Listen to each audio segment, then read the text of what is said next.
მოგესალმებით ძვირფასო მეგობრებო, თქვენ უყურებთ გადაცემას სტუმრად სტომატოლოგთან. და მე მისი წამყვანი ფართო პროფილის ექიმი სტომატოლოგი მარია მაჭყალაძე ვარ. დღეს გვყავს ძალიან საინტერესო სტუმარი ლაშა გელაშვილი, ილუზიონისტი და დღეს ახალ ამპლუაში წარსდგება თქვენ წინაშე ისაუბრებს სტომატოლოგიაზე, კბილების მოვლაზე, გათეთრებაზე და ასე შემდეგ. ლაშა, მოდი ჯერ მოკლედ წარუდგინე შენი თავი თუ ვინმე ვინც არ გიცნობს და მე უკვე გადავიდეთ თემაზე. მოგესალმებით მეგობრებო, მე გახლავართ ლაშა გელაშვილი, მარიამის პაციენტი და ილუზიონისტი. მე არ ვიცი რამდენად სიღრმისეულად ვისაუბრებ ამ თემაზე, იმიტომ რომ შენ გააცილებით მეტად კომპეტენტური ადამიანი ხარ, მაგრამ მე ვეცდები რომ ჩემი ის უშუალო გამოცდილება გაუზიარო თქვენს მაყურებელს, რომელიც მე ასე ვთქვათ დავაგროვე შენთან ვიზიტის არაერთი, მე აქ დავძენ არაერთი ვიზიტის დროს.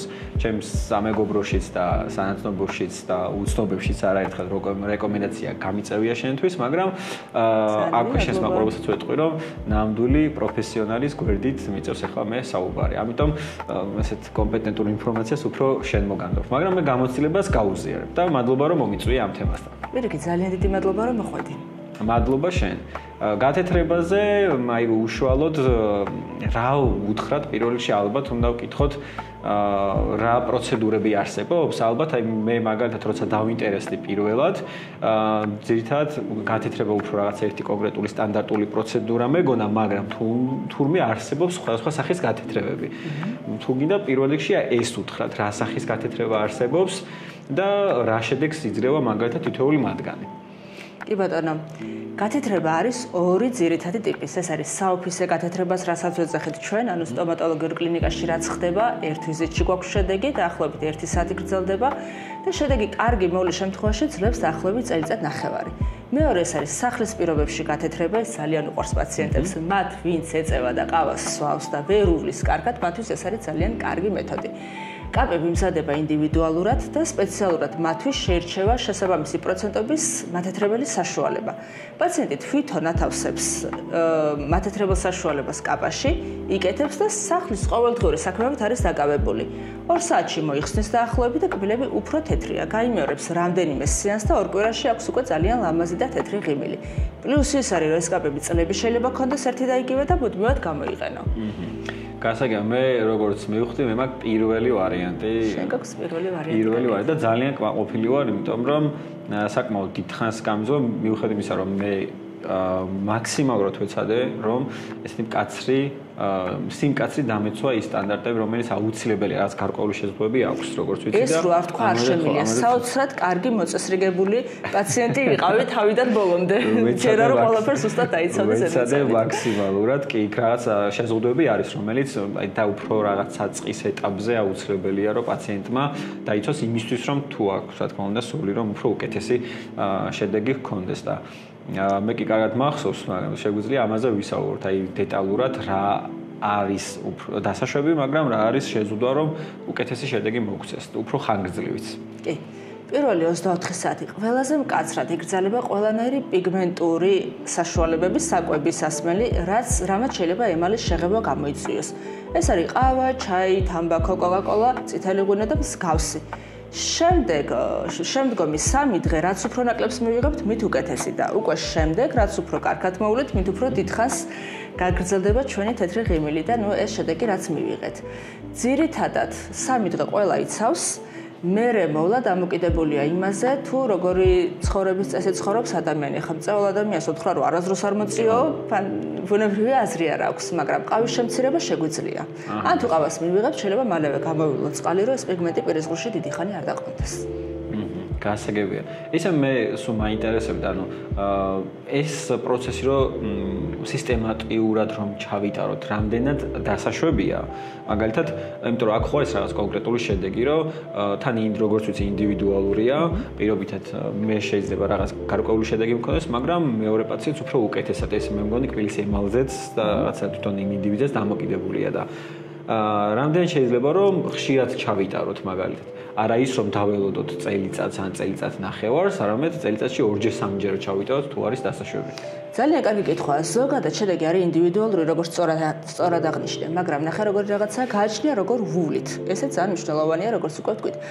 ზოგადად ინდივიდუალურად ვარჩევთ ამ რეჟიმს ყველა პაციენტისთვის. ზოგს არის რომ უფრო ძლიერ მათეთრებელ საშუალებას უკეთებს, ზოგს უფრო ნაკლებს. ხშირად პირველად რო გავაკეთებთ სრულ კურსს, ანუ 3 დანათებას, თუ მოდი ანახევარ წელში უკვე ჭირდება 1, ანუ მე-13 პროცედურა, რომ ისევ ძალიან კარგი შედეგი მიიღოს. თუ ვიყენებთ ყველაფერს სწორად და მაღალხარისხიან მასალას, რეჟიმი გვაქვს სწორად შერჩეული, პაციენტის რეკომენდაციებს იცავს, ამ შემთხვევაში არ არის მავნებელი საერთოდ. იმიტომ რომ ძალიან დაიხვეწა მათეთრებელი საშუალებებიც, მეთოდებიც და უკვე შეგვიძლია ვთქვათ, რომ აბსოლუტურად უნებელია. გარდა ამისა, პროცედურის შემდეგ ვიყენებთ ისეთ საშუალებას, რომელიც შეიცავს კალციუმს, მაგნიუმს, ფტორს ძალიან ბევრ სასარგებლო ნივთიერებებს, რომ გავამდიდროთ კბილის ემალი სასარგებლო ნივთიერებებით. და ამიტაც მიგრძნობელობაც მოვაკლოთ და ზიანიც ავიცილოთ თავიდან. აჰა, გასაგებია. მე მახსოვს რომ პირველი 24 საათის განმავლობაში იყო ცოტა არასასიამოვნო შეგრძნება რა ამ კბილებზე. ოღონდ არა უწყვეტი პროცესი რაღაც კონკრეტულ მომენტში, ანუ ის რაღაცა ისე იყო ხოლმე, რა კბილზე გაელვებასავით მქონდა ხოლმე და აი თუ არის შესაძლებელი იმ ადამიანების, ან რამდენად რეკომენდირებულია იმ ადამიანებისთვის, ვისაც მომატებული აქვს ხილებზე მგზნობელობა, აი მაგალითად სიცივეზე ან ცხელზე რო უფრო მეტად გამძაფრებული აქვს, ასეთ შემთხვევაში რა შვებით? ძალიან გავრცელებული პრობლემაა და მოიმატა ამ პრობლემამ.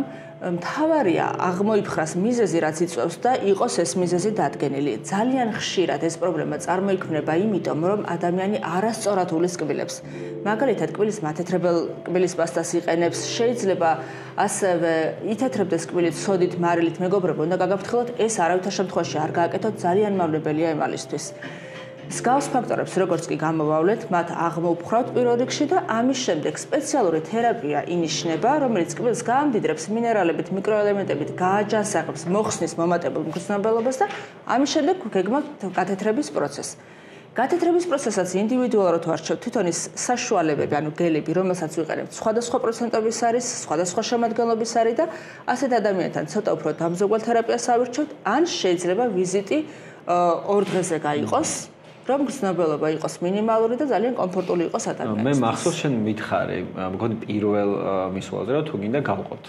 თუ დისკომფორტი იგრძნობა, ხო შეგვიძლია რომ გავყოთ და პირობითად ერთ დღეს ჩავიტაროთ 2 პროცედურა, მესამე, ასე ვთქვათ, მაგრამ მგონი ორჯერ ვარ მოსული შენთან და არც ერთხელ ეგეთ დისკომფორტი მე პირად არ მიგზავნა. მიუხედავად იმისა, რომ არ ვიცი მე შეიძლება ცოტა სუბიექტურად ვაფასე, მაგრამ მგონია რომ ოდნავ მომატებული მაქვს მგრძნობელობა მე პირადად. მაგრამ ხო ეგეთი დისკომფორტი არ მიგრძნია. ერთ-ერთი აი ცოტა მერი არის ის არასასიამოვნო პროცესი. ერთი დღე ახლავს მგრძნობელობა, გამოყუჩებელს ნიშნავთ, მაგრამ ყველა არ იღებს. არა, გამოყუჩებელი არ ვფიქრობ რომ საჭირო. აი დისკომფორტია, ვერ ვიტყვი რომ აქ ტკივა, აქ გაწუხებს ან რაღაცა კბილის ტკივილს საერთოდ არ შევადარებ, არანაირი კავშირი არ აქვს. უბრალოდ ოდნავ დისკომფორტი აქვს ხოლმე რაღაცა პერიოდულად დღის განმავლობაში. ეხლა რომ საუბრობდი, მე გამიჩნდა ერთი კითხვა, აი კბილის მათეთრებელ პასტებთან დაკავშირებით. ალბათ მაყურებელსაც დააინტერესებს, იმიტომ რომ პირადად მე ძალიან ხშირად შემხვედრია ხოლმე ამ სოციქსელებში რეკლამები, რომ არაერთი საშუალების კბილის მათეთრებელი პასტა. როგორც აღნიშნე, არ შეიძლება.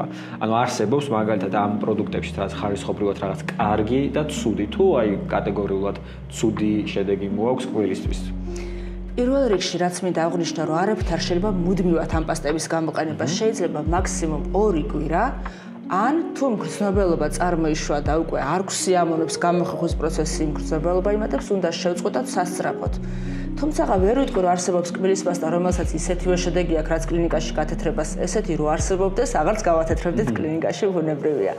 რაღაც ელემენტარული შედეგი შეიძლება გქონდეს, მაგრამ მთავარია, რამდენად გვიღირს ეს შედეგი და რის ხარჯზე ვიღებთ. კბილის პასტას აქვს ესეთი მაჩვენებელი აბრაზიულობა. ანუ რაც უფრო მაღალაბრაზიულია და რაც უფრო უხეშად ასუფთავებს, მით უფრო იშვიათად უნდა გამოვიყენოთ. და ეს დატანელია თვითონ კბილის წუბზე და ამის მიხედვით შეგვიძლია ავარჩიოთ. თუმცა მე ვთვლი, რომ რაც ზიანი მოაქვს, იმდენად კარგი შედეგი არ აქვს. შესაბამისად შეიძლება 1000-ში ერთხელ გამოვიყენოთ, მაგრამ ძალიან ზომიერად და ფრთხილად. ანუ ის ესე იგი თლად ტყუილიც არ არის ხო? ანუ ძალიან დიდი სხვაობა რო აქვს გამოხეხვის მერე, ანუ ვიდეოში რეკლამაში ეგრე ჩანს, ანუ კარგად შეფუთული რეკლამაა თუ მართლა შეიძლება ეგეთი შედეგი გქონდეს, მაგრამ როგორც ახსენე, არ არის რეკომენდირებული რომ სტაბილურად გამოვიდა. არა, შედეგი აქვს ოღონდ საკმაოდ მცირე, რასაკეთებს იცი? ძირითადად რაც არის ნადები, გამოწვეული იმისგან, რომ ადამიანი ამ საღებავ ნივთიერებებს იღებს, ამას აშორებს, თორე კბილის ემალს თვითონ ფერს უცვლიდეს, ნამდვილად არ მგონია. აჰა, გასაგებია. თუმცა შეიძლება მათი გამოყენება მაგალითად გათეთრების მერე რაღაცა პერიოდულობით, კვირაში რამდენჯერმე, ან ასე შემდეგ, რომ გავიხანძილოთ შედეგი. მე მაგალითად მე მგონი კი არა მიმაჩნია რომ გათეთრების პროცესი გაცილებით უფრო კომფორტულიც არის. თან ბიუჯეტის თვალსაზრისით საერთოდ არ არის ესეთი რომ ადამიანისთვის რაღაცა ხელმისაწვდომი არ იყოს და მით უმეტეს როცა ვიცი რომ ერთხელ ჩავიტარებ რაღაც 1 საათიან პროცედურას და მთელი 1 წლის განმავლობაში გაცილებით ლამაზი ღიმილი და მრწყავშიდად ვიქნები, უფრო კომფორტულია. რაღაც მხრივ სტიმულსაც აძლევს მე ადამიანს რომ თუნდაც ის სწორი ყვება და ის დაიცვას და ეგეც კარგია რა, რაღაცა მეტი დადებითი მხარი აქვს ვიდრე უბრალოდ და უკეთ მოუაროს კბილებს მერე. უკეთ მოუაროს კი. რა თუ ეზარებოდა ისე გამოხეხვა, მერე ვეღარ აძლევს თავის თავისუფლებას და ეზაროს, მიდის და იხეხავს და ასე შემდეგ, უფრო კარგად უულიას. მე რაღაც გარკვეულწილად უფრო მეტი პასუხისმგებლობა ვიგზენი სხვათა შორის. თან იქაც რომ დამაკვალიანდა რომ მითხარი, ანუ იმას ახლა ვერ ვიტყვი რომ აქამდე ძალიან არ ვიცავდი და რაღაც, მაგრამ აი უფრო რაღაცა გამიგზავნთ აი ეს პასუხისმგებლობა, იმიტომ რომ აი ეს სხვაობა რომ დავინახე იმდენად კარგი იყო ჩემთვის რა, იმდენად დადებითი შედეგი ქონდა და იმდენად კარგი შედეგი ქონდა, რომ გამიჩნდა სურვილი რომ მაქსიმალურად მომიარა. და აქვეა უთხარი მაყურებელს რომ კარგი პაციენტი ვარ და კარგად მოუვარე. ხო შედეგი კარგი შედეგი კარგი მქონდა. რომ მივედით 1 წელი იყო გასული და მითხარი რომ მგონი 2 პროცედურა ჩავიტარეთ მეორეზე. 3-იც კი არ გავაკეთე და საჭირო არ იყო და მე ძალიან კმაყოფილი ვარ. ეხლა რა უნდა მეკითხა რაც მაგალითად ჩემს შემთხვევაშიც ზოგადად პრობლემაა და ალბათ მაყურებლისას საინტერესო იქნებოდა. იმ პაციენტისთვის ვისაც ბჟენი აქვს, მაგალითად არაერთი ბჟენი აქვს. ასეთ შემთხვევაში რა ხდება? შესაძლებელი არის თუ არა თუ რამე სხვა ხელს მიუმართავთ ასეთ დროს. გააჩნია ბჟენის მოცულობას, რა ბჟენია და ასე შემდეგ. თუ მხატვრული რესტავრაციებია მთელ ყბაზე, ამ შემთხვევაში ვიკავებ თავს, თუ პატარა ბჟენია, ამას ვაფასებთ უკვე კლინიკაში. ზოგჯერ არის შემთხვევა, რომ ბჟენიც ჩვეულებრივად, თვითონ ბჟენი არ თეთრდება, უფრო სწორად რო ვთქვა, მაგრამ როცა კბილები თეთრდება, შოკის გარდატეხა ისე ხდება, რომ ბჟენიც უფრო თეთრი ჩანს. თუ პატარაა, თუ უკანა მხარეს არის, არ არის პრობლემა. ან ზოგჯერ შეიძლება თუ ერთი ბჟენია შეიცვალოს ეს ბჟენი და უფრო თეთრი ბჟენით ჩანაცვლდეს, რომ ლამაზი ღიმილი მივიღოთ. თუმცა სტომატოლოგია ვითარდება და ეხლა გამოვიდა ბჟენები კამელონის ეფექტით, ესე ქვია, რომელიც ასევე იცვლის ფერს, ესე უხეშად რო თქვა, თუმცა შუქის გარდატეხა და არეკლა ხდება ისე, რომ თითქოს ბჟენმაც ფერი შეიცვალა და თუ ადამიანი ითეთრებს კბილებს, უკვე ამ ბჟენს მიმართავთ და ამას ვიყენებთ. საინტერესოა ეს არ ვიცოდი ნამდვილად. აქვე იმ კითხვასაც დავსვავ, რადგან აი დასაშვები არის თუ არ არის, მაგრამ თემასაც შევეხები ორსულების შემთხვევაში რა ხდება. ზოგადად კბილებთან მე ჩემი მეუღლის გამოსლებით ვამბობ, ორსულობის დროს ვიცი რომ რაღაც გარკვეული პრობლემებმა შეიძლება იჩინოს თავი და აი თუ არის დასაშვები კბილების გათეთრება ორსულობის დროს. მე პირადად იმ ექიმების კატეგორიას ვეკუთვნი, რომელიც თვლის, რომ ორსულობის დროს მხოლოდ აუცილებელი პროცედურები უნდა ჩატარდეს. თუმცა აქ ვისარგებლებ შემთხვევით და ვიტყვი იმას, რომ ზოგი საერთოდ არ იდებს სტომატოლოგთან ვიზიტს თავს მთელი ორსულობის პერიოდში და ეს ძალიან დიდი შეცდომაა. და რატო? ტკივილი უარეს შედეგამდე მიგვიყვანს, თუ არის არასანირებული პირის ღრუ, რაღაც სხვა პრობლემა, ინფექცია, ჩირქოვანი პროცესი უარესია. ამ შემთხვევაში უნდა მივიდე და ის აუცილებელი პროცედურები ჩავიტაროთ, რაც საჭიროა ჯანმრთელობისთვის. თუმცა ესთეტიური პროცედურები ჯობია გადავდოთ სადღეჩქარება. ორსულობა რომ დასრულდება, მერე წყნარად ჩატარდეს გათეთრების პროცესი. აჰა, გასაგებია. და ბარემ იმასაც კითხავ, აი გათეთრების შემდგომ, გარდა იმისა, რომ რაღაც გარკვეულ ვიცავთ კვების მიმართ, რაღაცა სასმლის მიმართ და ასე შემდგომ, რა მათეთრებას საშუალებას ხმარავთ, რა არის უფრო უკეთესი იმისთვის, რომ ეს შედეგი კიდევ უფრო მეტად ასე ვთქვათ, შეგვინარჩუნდეს. პირველ რიგში მთავარია, რომ ის მითითებები დავიცვათ, რაც არ შეიძლება, აკრძალვებს დავემორჩილო და არ მივიღოთ. კი, რაც უკვე ვახსენეთ. მეორეს მხრივ ინდივიდუალურად ვარჩევთ მაგასაც. რომ არ იყოს ჩემი მოსაზრება ზოგადად ყველაფერთან დაკავშირებით, რაც არ უნდა პროცედურა იყოს ესთეტური, უნდა იყოს უვნებელი. თუ კბილის ემალი დავაზარალეთ ასეთი პროცედურისგან ჯობია თავი შევიკავოთ. და ეს ინდივიდუალურად ირჩევა ყველა ის საშუალება, რომელიც შემდგომ შეგვიძლია ვიხმაროთ იმისთვის, რომ შედეგი გავახანგცლივოთ. აი ეხლა რატომღაც გამიჩნდა, მაინტერესებს ესეთი რაღაც. კბილის გათეთრების შემდგომ ამ პროცედურას ერთხელ ჩავიტარებ თუ რამდენჯერმე ჩავიტარებ მნიშვნელობა არ აქვს. თუ მე აღარ მოვალ ამ გათეთრებაზე, ეს კბილის ფერი აუცილებლად საწყის წერტილს დაუბრუნდება ზუსტად იმ ფერს, როცა მე პირველად მოვედი მაგალითად ვიზიტის დროს. თუ არსებობს იმის საშუალება, რომ ძალიან კარგად მოვლის შემთხვევაშიც აღარ მივიდე ამ გათეთრებაზე, მაგრამ ფერი ან შევინარჩუნო, ან პირიქით უფრო კარგიც მქონდეს რა. ძირითადად შედეგი წელიწადნახევარი მაინც ნარჩუნდება, მაგრამ უნდა ვთქვათ, რომ მაშინ უზოლფერს არ უბრუნდება. ხშირად რომ მოდის პაციენტი ერთ წელში წელიწადნახევარში ოდნა უფრო ღია აქვს, ვიდრე თავიდან მქონდა. თუ იგი ამ პროცედურას რეგულარულად იტარებს, უკვე სულ თეთრი ღიმილი აქვს, სულ ამაზეა და ასე შემდეგ. მაგრამ კიდევ ერთხელ ვიტყვი იმას, რომ ვისაც აი ხوارი ადამიანებს აქვთ ესეთი პროფესია, ან ძალიან მოწოდეს ღიმილი, კაპებს იკეთებენ უფრო მეტად იმისთვის, რომ სულ თეთრი ქონდეთ. გასაგებია. და თაში ერთხელ იკეთებენ, მაგრამ უფრო და უფრო იშვიათად იყენებენ ამ კაპას. ანუ მე უბრალოდ გამიგია ის, რომ რაც არ უნდა კარგად მოვუარო კბილებს, ეს გამოვიხეხო თუ ასე შემდგომ, ანუ რაღაცა კონკრეტული ზღვარი არსებობს, რისიქითაც კბილი აღარ გათეთრდება, იმიტომ რომ მის ადამიანის ბუნებრივი ფერი რაღაცა კონკრეტული აქვს და მასზე უფრო თეთრი არ გახდება. და ამ გათეთრების მიუხედავად, მე თუ აღარ მივალ გათეთრებაზე, ის მაინც საწყის წერტილს დაუბრუნდება. ეს შეიძლება ერთ წელიწადში წელიწადში არ მოხდეს, მაგრამ დროთა განმავლობაში უკან ვრდება მაინც. შეიძლება დიახ. აჰა, გასაგებია. ის რო ერთხელ სამუდამოდ გაითეთრო, ესე არ ხდება. ხო, ესე არ ხდება. არა, აი რომც გავითეთრო და რაც უნდა კარგად მოუარო დილასაც, ღამითაც, შუადღეს. რამდენჯერ უნდა გამოიხეხოს ადამიანმა სასურველი და აუცილებელი რაოდენობა უთხრათ. ნუ დილას აღამოს აუცილებელია. და შუადღეს არის საჭირო? შემთხვევაში ზოგადად ჯობია წყალი გამოვივლოთ, ან თუ ბრეკეტები გვაქვს, ამ შემთხვევაში შეიძლება დამატებით გამოხეხვა, მაგრამ აქ მინდა აღვნიშნო ესეთი მნიშვნელოვანი ფაქტი. ცუდია, როცა ადამიანი ან არ იხეხავს, ან ნაკლებად იხეხავს, მაგრამ ასევე ცუდია, როცა ზედმეტად იხეხავს, ან ძალიან აგრესიულად იხეხავს. არიან ადამიანები, რომ ყიდულობენ უფრო ხის ჯაგრის, თვლიან, რომ ესე უფრო კარგად იხეხავენ, არ არის მართებული. ჯაგრის უნდა იყოს საშუალო, აუცილებელია ვიხეხავდეთ 2 წუთის განმავლობაში კბილს, რომ კბილის პასტაც დაყავდეს პირის ღრუში 2 წუთი, რომ თავისი ფუნქცია შეასრულოს. და აუცილებელია ეს 2 არის აბსოლუტურად საკმარისი ოქროს სტანდარტი, ასე რომ ვთქვა, დილი და საღამოს გამოხეხვა, სხვა შემთხვევაში შეიძლება სწავლების ან წყლის გამავლება პირის ღრუში. გასაგებია. ჩემთვის პირადად ამომწურავი ინფორმაცია იყო, როგორც ყოველთვის და იმედია, რომ შენი მაყურებლისაც, რა ვიცი, სასარგებლო საინტერესო ინფორმაცია მივაწოდეთ. ძალიან დიდი მადლობა. ეხლა მე ვიცი, რომ სიურპრიზი გაქვს მომზადებული. ხო, მე არ გაგიშვებ სიურპრიზის გარეშე. მე კი შემიძლია ერთ საინტერესო შენ ბევრი საინტერესო ინფორმაცია მიაწოდე, მე რაღაც ერთ საინტერესო ფოკუსს გაჩვენებ. უბრალოდ ჩემ შემთხვევაში ჩემი ნომრები არის ყოველთვის ინტერაქციული, ანუ მაყურებელი მხოლოდ მაყურებელი არ არის და ხდება ნომრის უშუალო მონაწილე, ამიტომ შენი დახმარებაც დამჭირდება. მე მსგავსი ტიპის ნომრები არაერთხელ ასე ვთქვათ შემისულებია და მაყურებელს წესით ეცოდინება, მაგრამ მაინც აქვე დავაზუსტებ და კიდევ ერთხელ აი კამერის წინ რო თქვა, მარჯვენა ხელი ვაწევრო და თქვა რომ ჩვენ შორის არაფერი შეთანხმება არ არის. მე ხე გაწევ. არაფერი შეთანხმება არ არის. შენ ისიც კი არ იცი მე რა უნდა გავაკეთო, ხომ მართალია. წარმოდგენა არ გაქვს. უბრალოდ მარიამმა თხოვა რომ ჩემი მაყურებელს ამე საინტერესო რომ ვაჩვენოთ მათ და რა თქმა უნდა პრობლემა არ იქნება.